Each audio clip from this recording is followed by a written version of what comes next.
Ang sinasabi niya, yung nagsusulsi yung ina. Yung nanay. Yung nagtatahi. Yung anak. Dahil sa siguro karayom. mga 4 na taon, 3 taon. Nanay yan. Sinusulsihan ko yung sando mo. Kasi pulit na rito sa tagiliran. Ano po yung sulsi?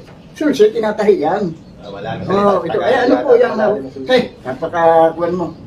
Tinusok yung karayom dun sa damit. Huwag mong gagalawin yan ha. Kasi bago hiblahan, tusok mo na. At kumukulo na yung tubig na darating na si tatay mo, maghihingi ng kape yun. Sasalin ko muna sa thermos, yung tubig na kulo. Nagpunta lang sa kusina. Ang ginawa ng bata, kinuha. Pinakailaman yung karayom. Ano kaya? Sumunod sa ina. Sumunod sa nanay niya. Ngayon, nasa lubong yung nanay niya, bit-bit na yung kumukulong tubig. Yung tubig na may kumukulo pa yun. Ilalagay sa ano eh. Inabitawan. Ba't kaya ka sumunod? Nabitawan yung karayom. Pagkabitaw, pag-akbang ng ina, natapakan yung karayom. Ngayon, sa gulat, na bitawan yung tubig na umitsalo yung tubig na kumukulo. Ay doon sa ilalim, sa batalan yun eh. Sa ilalim, may naglalaba. Siguro yung dati pa, may silong. May lababo ibabaw. May silong, may naglalaba. Labahan na rin, napaso. Ngayon nung mapaso, nanulat. Yung tayo niya yan, nabitawan yung pamalo, yung palo-palo. Nung araw, nabitawan. Nung mabitawan, may nagiinuman doon sa kabilang baon. Doon bumagsak yung palo-palo. Puta sa gulat, putang nila, binabato tayo rito. Yung palo-palo. Yung hugot ng baril na yun. Nagbisitang pulis. Pulis. Pinakatalo ka rito sa inyo, nagpaputok sa itaas. Bakit? Putang may lineman, tinamaan. Gumagawa ng converge. Ano yun? Dahil lang sa karayom yun. Nagkadami-dami. Bumagsak yung lineman. Isinakay ni Dado sa kuwan. Nadami na naman. Isinakay ni Dado sa tricycle. Kaya nakaparada yan sa kama. Emergency. Abay, akalaan mong buti nakailag si Dado. Nasa pool yung tricycle, nasa pool ng ambulansya. Nagmamadali rin ng ambulansya. Umigit yung ambulansya, kung may sakit na yung dadalhin sa ospital, ikinarga na rin sa ambulansya. Yung nabaril, yung lineman.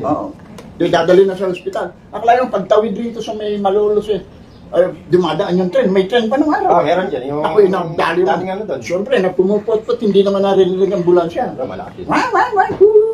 Kailangan pagdating sarili nasalpok yung ambulansya. Durog yung bangkay eh. Yung bangkay ng lineman. Abay pinupulot, pinagdugtong-dugtong. Parang paso na. Ngayon, okay na, dinala na siya, punerarya ka agad. Hindi pa pa hindi na. Servisyo na. Ngayon, nung kinagabihan, biglang nagsiklab ang kuryente. Kasi siguro, lineman kasi yung Yung namatay, parang may inaayos. Baka hindi naayos, sumiklab yung kuryente, nasunog yung punerarya.